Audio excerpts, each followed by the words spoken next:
नमस्कार दोस्तों, स्वागत है आपका मेरे YouTube चैनल स्टडी जीके गुरुजी पर। आज की वीडियो में हम देखने वाले हैं एक महत्वपूर्ण प्रश्न है अपराध किसे कहते हैं, अपराध की परिभाषा, अपराध के आवश्यक तत्व एवं अपराध की कौन कौन सी अवस्थाएं होती हैं। इन प्रमुख बिंदुओं को हम इस प्रश्न के माध्यम से समझने वाले हैं।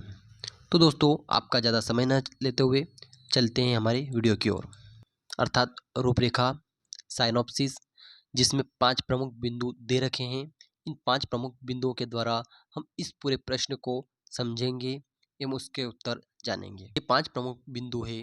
पहला प्रस्तावना, दूसरा अपराध की परिभाषा, तीसरा अपराध के आवश्यक तत्व, चौथा अपराध की अवस्थाएं एवं पांचवा उपसंहार है। इन 5 प्रमुख बिंदुओं के द्वारा हम इस पूरे प्रश्न को जानेंगे। प्रथम बिंदु है प्रस्तावना अर्थात इंट्रोडक्शन, जिसका पहला हेड जो है वह है अपराध का अर्थ अर्थात मीन्स ऑफ क्राइम। साधारण शब्दों में अपराध शब्द का तात्पर्य उन कार्यों से होता है जिनके करने से अथवा उनका लोप करने से समाज को हानि पहुंचती हो और वह देश में प्रचलित विधि के अनुसार दंडनीय हो। अतः कानूनी अर्थ में अपराध में वे समस्त कार्य या दोष आते हैं जो भारतीय दंड संहिता द्वारा दंडित किए जा सकते हैं। ऐसी कोई भी चीज जो लोकहित में हानिकारक हो अपराध है। दूसरा प्रमुख बिंदु है अपराध की परिभाषा। अपराध की परिभाषा में हम प्रमुख विद्वानों को देखेंगे और उनके द्वारा दी गई जो परिभाषाएं हैं उनको देखेंगे। विभिन्न विद्वानों और कानूनविदों ने अपराध के संबंध में अलग अलग परिभाषा दी है। अपराध की प्रमुख परिभाषाएं निम्नलिखित हैं। सर्वप्रथम है ब्लैक स्टोन के अनुसार किसी कार्य का करना या करने से विरत रहना जिससे सामान्य विधि के किसी नियम का अतिक्रमण होता है अपराध कहलाता है। यह परिभाषा ब्लैक स्टोन महोदय के द्वारा दी गई है। सेकेंड है ब्लैक स्टोन के अनुसार अपराध का अर्थ ऐसे लोक अधिकारों व कर्तव्यों का उल्लंघन करना है जो संपूर्ण समाज या समुदाय को एक समाज या समुदाय के रूप में प्राप्त हो। नोट में है उपरोक्त दोनों परिभाषा ब्लैक स्टोन महोदय ने दी है, तो यहाँ पर आपको कंफ्यूज नहीं होना है। ब्लैक स्टोन महोदय ने 2 परिभाषाएं दी है जो आपको ध्यान में रखनी है। तीसरी परिभाषा है यहाँ पर स्टीफेन महोदय के द्वारा दी हुई परिभाषा, जिसमें उन्होंने बताया है अपराध से तात्पर्य उन अधिकारों के अतिक्रमण से है जिनका परिणाम उस अतिक्रमण से संचालित समाज में फैली हुई दुष्कृतियों से है। चौथे नंबर पर है केनी के अनुसार अपराध ऐसे दोष है जिसमें अनुशासती दंडात्मक होती है जो किसी सामान्य व्यक्ति द्वारा क्षम्य नहीं है तथा यदि क्षम्य है तो केवल राजा द्वारा ही क्षम्य है। तीसरा बिंदु है अपराध के आवश्यक तत्व अर्थात essential elements of crime. Essential elements of crime जिसके 4 प्रमुख बिंदु है। प्रथम बिंदु है मानव, द्वितीय बिंदु दुराशय, तृतीय बिंदु आपराधिक कृत्य एवं चतुर्थ बिंदु क्षति। इन चारों बिंदुओं से या इन चारों तत्व जो हैं इन्हें अपराध के आवश्यक तत्व कहा जाता है। अर्थात ये चारों तत्व किसी भी अपराध में सम्मिलित होते हैं। प्रथम तत्व है मानव अर्थात ह्यूमन। किसी कार्य को अपराध के रूप में विधि द्वारा दंडनीय होने के लिए किसी मानव द्वारा किया जाना चाहिए। अपराध का दूसरा आवश्यक तत्व है दुराशय अर्थात डायसेंट्री, जिसे मेंस रिया भी कहा जाता है, जिसमें कहा गया है मात्र कार्य किसी भी व्यक्ति को अपराधी नहीं बनाता है यदि उसका मन अपराधी ना हो। यह एक युक्ति है।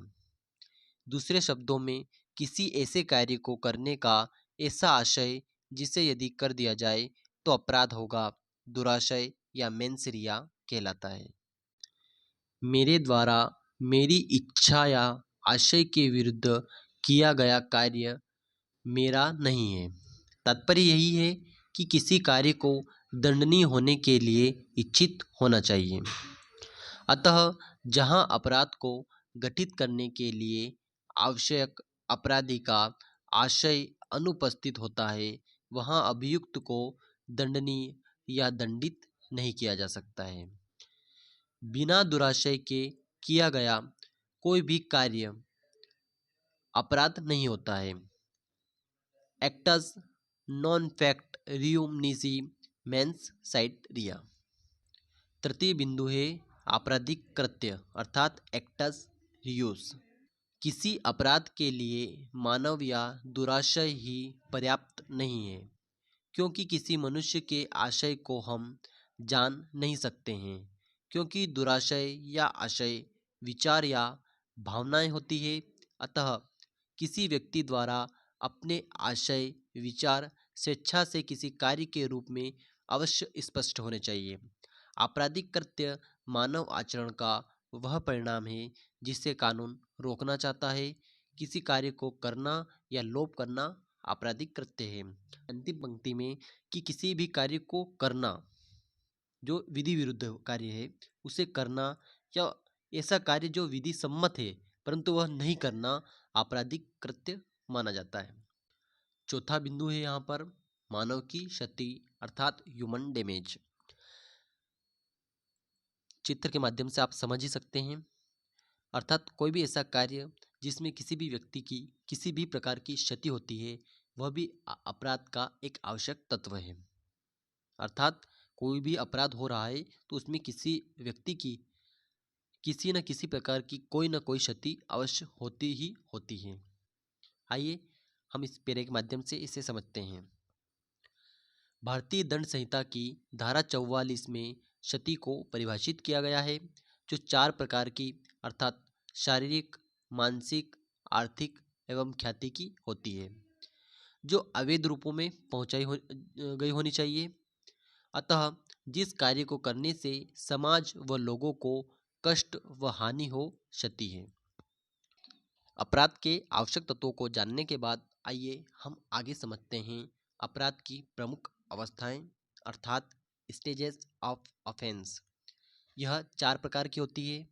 आशय अर्थात इंटेंशन, तैयारी अर्थात प्रिपरेशन, प्रयत्न अर्थात अटेम्प्ट ऑफ क्राइम एंड अपराध करना अर्थात टू कमिट ऑफेंस।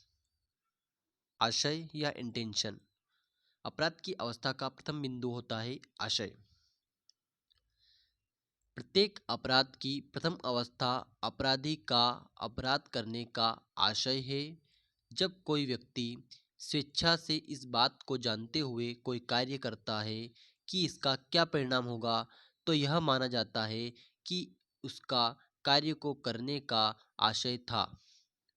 क्योंकि आशय मस्तिष्क की स्थिति है, इसके बारे में प्रत्यक्ष साक्ष्य नहीं लिया जा सकता, क्योंकि उसे प्रत्यक्ष रूप से साबित या आशय का सबूत प्राप्त नहीं किया जा सकता है। अर्थात दोस्तों, कोई भी अपराधी किसी भी कार्य को करने से पहले उसकी एक योजना बनाता है। तो जो वह अपने माइंड में, अपने मस्तिष्क में एक योजना बनाता है, अपने मन में एक जो योजना बनाता है, उसे हम आशय कह सकते हैं। यह अपराध की प्रथम अवस्था है और आशय किसी भी प्रकार का अपराध नहीं है। अर्थात कोई भी व्यक्ति अपने मन में किसी भी प्रकार के विचार को ला सकता है। अपराध की प्रथम अवस्था अर्थात आशय भारतीय दंड संहिता 1860 के अंतर्गत दंडनीय नहीं है। अपराध की दूसरी अवस्था है तैयारी अर्थात प्रिपरेशन ऑफ क्राइम। तैयारी किसी अपराध को करने की दूसरी अवस्था है।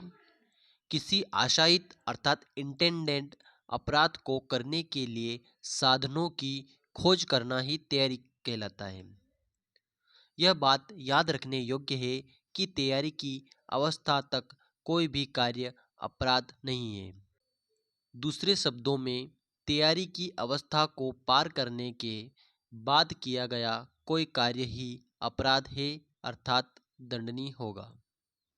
तो दोस्तों, इस पैरा में बताया गया है कि व्यक्ति अपने मन में एक योजना बनाता है और उस योजना को सफल बनाने के उद्देश्य से साधनों की खोज करता है। जब वह साधनों की खोज करता है तब वह तैयारी कहलाती है।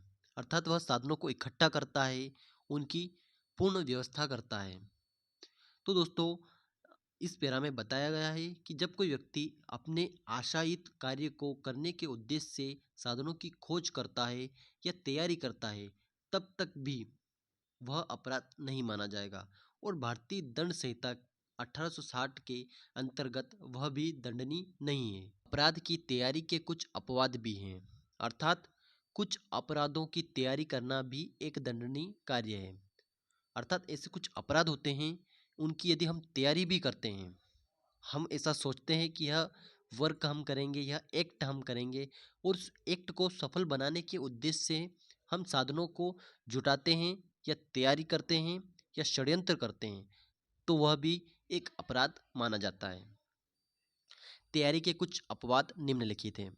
प्रथम है इसमें भारत सरकार के विरुद्ध युद्ध करने की तैयारी। यदि कोई व्यक्ति भारत सरकार के विरुद्ध युद्ध करने की तैयारी कर रहा है तो वह भारतीय दंड संहिता की धारा 122 के अंतर्गत दंडनीय माना जाएगा। द्वितीय है भारत सरकार के साथ संबंध रखने वाली किसी राज्य या उसके सीमांतित क्षेत्रों में लूटपाट करना या लोक शांति भंग करने की तैयारी करना, जिसे भारतीय दंड संहिता की धारा 126 के अंतर्गत दंडनीय माना गया है। तृतीय है डकैती करने की तैयारी, अर्थात जो व्यक्ति डकैती करने की तैयारी करता है तो वह भारतीय दंड संहिता की धारा 399 के अंतर्गत दंडनीय माना जाएगा। तो दोस्तों, ये कुछ अपवाद हैं। इसके अंतर्गत और भी कई अपवाद आते हैं जो आगे आपको सीखने को मिलेंगे, परंतु अभी फ़िलहाल में आपको यह 3 प्रमुख बिंदु ध्यान में रखने हैं, जिनकी यदि हम तैयारी भी करते हैं, इन अपराधों की हम तैयारी भी करते हैं, तो वह दंडनीय माने जाएंगे। अपराध की अवस्था का तृतीय बिंदु है अपराध का प्रयत्न, अर्थात अटेम्प्ट ऑफ क्राइम। किसी आशायित कार्य को तैयारी के साथ करने की दशा में प्रयत्न करना अपराध की दशा में तीसरी अवस्था है। किसी अपराध को करने का प्रयत्न करना दंडनीय कार्य है। ध्यान देने योग्य बात है ये। भले ही अपराध ना किया गया हो, किसी अपराध को करने का प्रयत्न के लिए अपराध को करने के आशय से एवं उस अपराध को करने के उद्देश्य से उस दिशा में कोई कार्य करना आवश्यक होता है। उदाहरण, जैसे किसी को मारने के आशय से व तैयारी से उस व्यक्ति की ओर बंदूक तान देना आदि। अर्थात जब हम किसी व्यक्ति की ओर उसे मारने के उद्देश्य से उसकी ओर बंदूक तान देते हैं तो यह माना जाएगा कि किसी व्यक्ति के द्वारा उस व्यक्ति को मारने का प्रयत्न किया गया है, अर्थात हत्या का प्रयत्न किया गया है। इस प्रकार किसी अपराध को करने का प्रयत्न तब प्रारंभ हुआ माना जाता है जब उसकी तैयारी पूर्ण कर ली गई हो, वह अपराधी उस अपराध को करने की दिशा में कोई कार्य करता है। किसी अपराध को करने के उद्देश्य से तैयारी के साथ कोई कार्य प्रारंभ करना ही अपराध के लिए प्रयत्न करना कहलाता है। उदाहरण, किसी व्यक्ति को मारने के उद्देश्य से उसके भोजन में जहर मिलाकर उसे खाने के लिए उसे व्यक्ति के सामने रखना हत्या का प्रयत्न कहलाता है।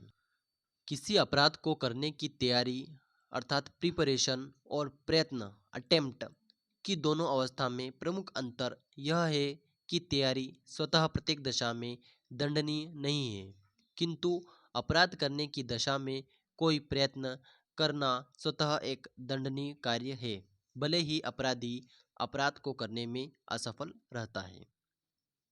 अपराध की चौथी एवं अंतिम अवस्था होती है अपराध करना, अर्थात टू कमिट अ क्राइम।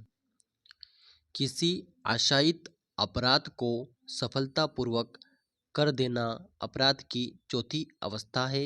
इस अवस्था में यह सिद्ध करना होता है कि अपराधी वह कार्य जिसको करने के लिए उसने तैयारी व प्रयत्न किया था अंत में सफल रहा है अथवा नहीं। पांचवा एवं अंतिम बिंदु उपसंहार अर्थात कॉन्क्लूजन। अतः अपराध एक ऐसा अवैधानिक या विधि विरुद्ध कार्य है जिसमें जनता को क्षति पहुंचती हो। न्यायालय द्वारा ऐसे कार्य के लिए अपराधी को दंड दिया जाता है।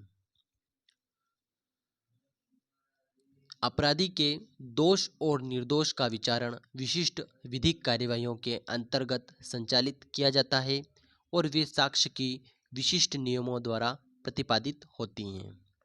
भारतीय दंड संहिता में अपराध को धारा 40 में परिभाषित किया गया है।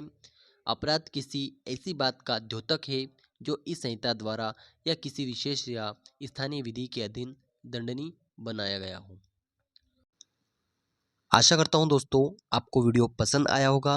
यदि वीडियो अच्छा लगा हो तो वीडियो को लाइक, शेयर और कमेंट कर दीजिए और ऐसे ही वीडियो के लिए हमारे चैनल को सब्सक्राइब कर दीजिए। एक और बात दोस्तों, यदि आप यह पीडीएफ प्राप्त करना चाहते हैं तो टेलीग्राम का लिंक मैंने डिस्क्रिप्शन में दे दिया है, जहां से जाकर आप इस पीडीएफ को डाउनलोड कर सकते हैं एवं देख सकते हैं। फिर मिलते हैं एक नई वीडियो में, तब तक के लिए जय हिंद, जय भारत।